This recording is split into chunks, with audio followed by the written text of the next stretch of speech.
बहुत समय पहले की बात है। एक राजा ने ब्राह्मणों को भोज करने का दावत दिया। भोजन महल के बगीचे में पक रहा था।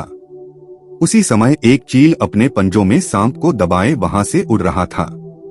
सांप ने अपने आत्मरक्षा में चील को मारने के लिए अपने फन से जहर निकाला। सांप के द्वारा निकाले जहर की कुछ बूंदें बगीचे में पक रहे खाने में जा गिरा। इस बात की जानकारी किसी को नहीं हुई। खाना पककर तैयार हो गया।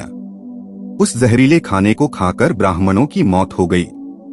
राजा को इस बात का पता चला तो उसे बहुत दुख हुआ।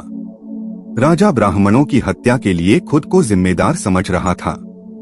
ब्रह्महत्या का दोष किसे दिया जाए, इस प्रश्न पर यमराज सहित सभी असमंजस की स्थिति में थे।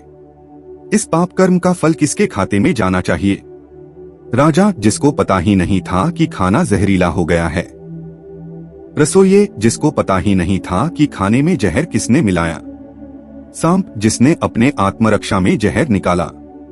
कई दिनों तक यमराज किसी निष्कर्ष पर नहीं पहुंच पा रहे थे कि किसके खाते में इस पाप कर्म का फल जाएगा। इसी बीच एक दिन कुछ ब्राह्मण राजा से मिलने नगर में आए। उन्होंने एक महिला से राजमहल का पता पूछा।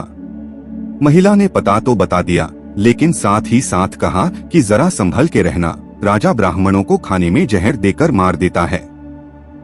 महिला ने जैसे ही यह शब्द बोला, यमराज ने तुरंत फैसला ले लिया कि ब्राह्मणों के मौत के पाप कर्म का फल इस महिला के खाते में जाना चाहिए।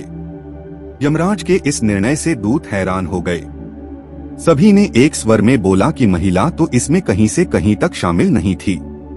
यमराज ने जवाब दिया कि ब्राह्मणों के मौत पर किसी को आनंद नहीं मिला, बल्कि सभी को दुख ही पहुंचा।